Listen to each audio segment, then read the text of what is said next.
today, as I was talking with one devotee,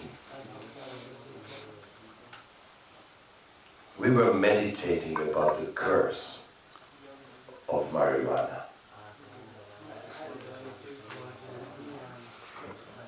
That curse is very severe. Of course, it's a curse of alcohol.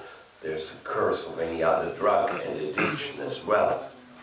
But today we want to specifically dedicate a few words to the curse of marijuana.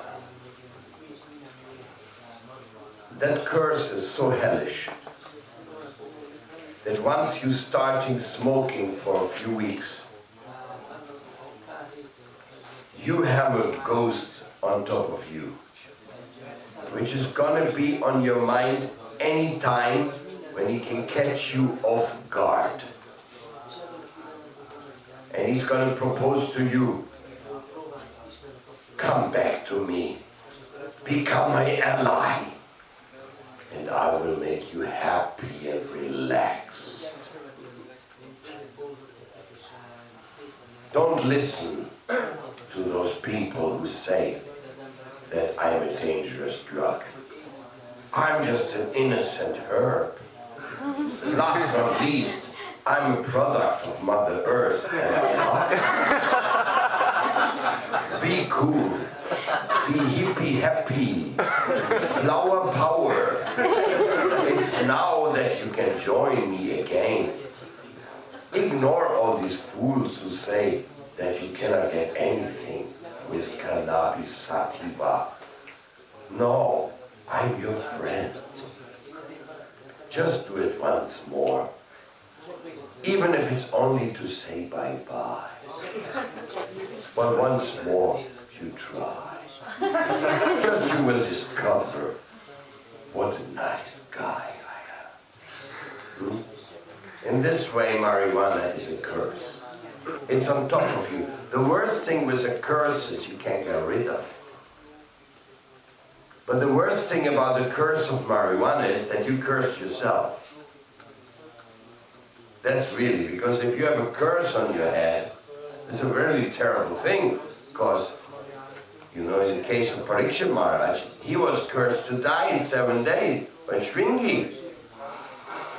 And we hear that in the Bhagavatam, you know, if a Brahmin breaks his Brahmin thread and curses somebody, oh my God, the guy is really, really in trouble. A curse is a very big problem. And there's many curses in this world. But marijuana, smoking marijuana, useful rebellion, turns into the curse of your own life. You're not only cursing your memory, you're cursing your impulse or your ability to take a determination and to follow it through. You're always one of those tomorrow mans. I'll do when I come to it. But then I never come to it. So, very dangerous. It takes your energy, it takes your joy. For the selfish pleasure, you employed this drug, deriding all the others who need you around. And now this curse is on you. And the only way to get free of that curse is when you're engaged in devotional service with an actual appropriate attitude.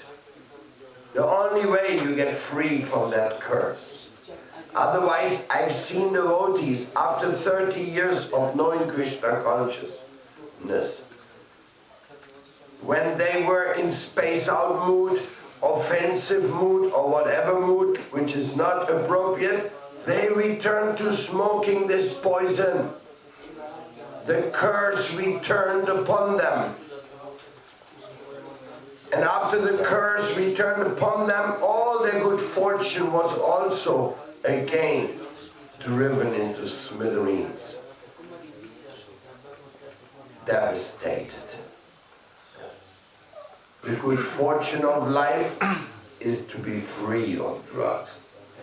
The good fortune of life is if you're not a slave to lust, anger, and greed.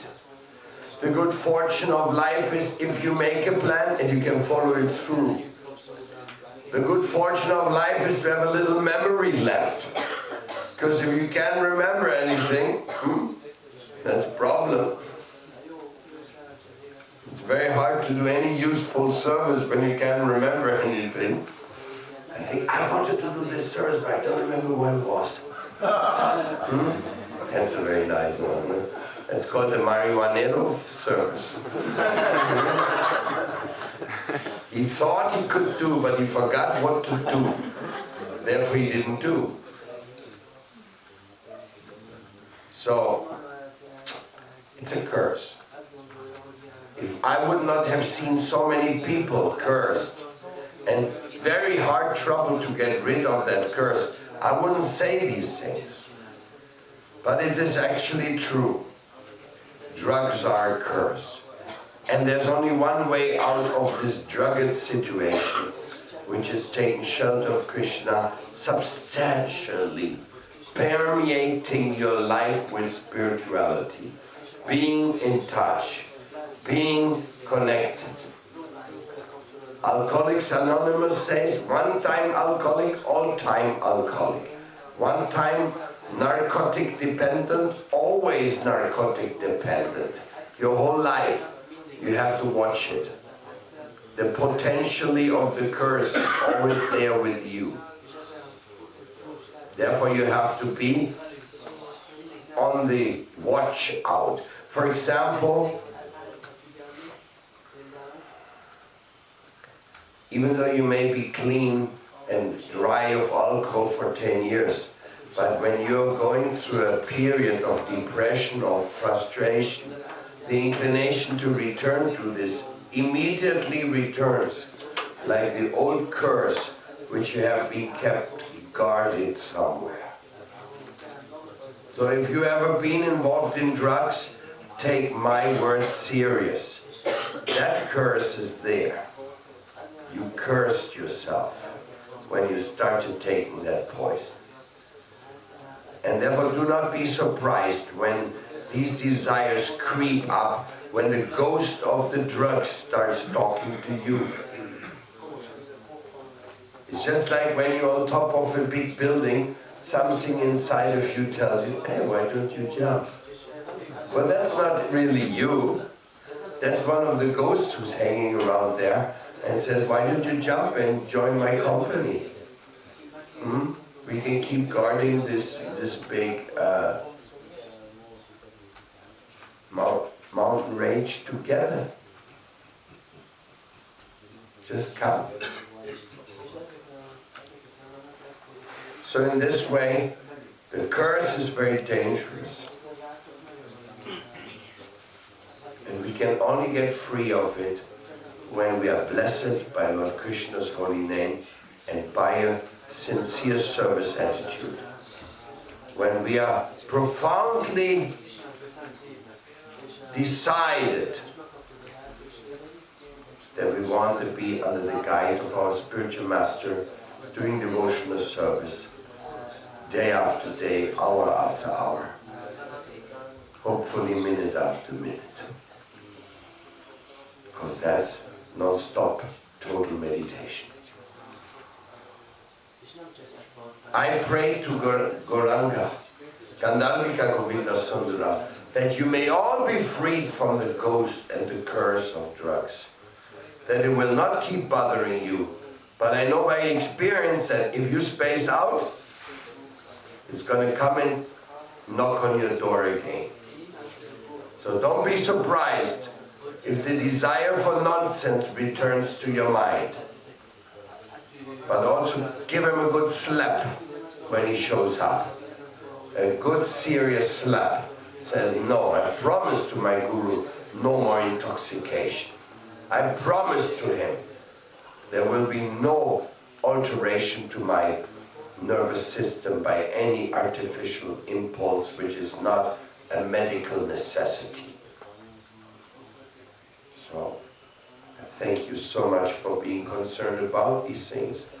I really wish that God protects you, that you will never ever go down again, but just go up, up, up, up, up, up, as life is supposed to go, as the internal ambition requests you to go. Go up. No internal ambition tells you go down and suffer like a dog. Thank you very much. All glory Srila Prabhupada. Nitai Gaur.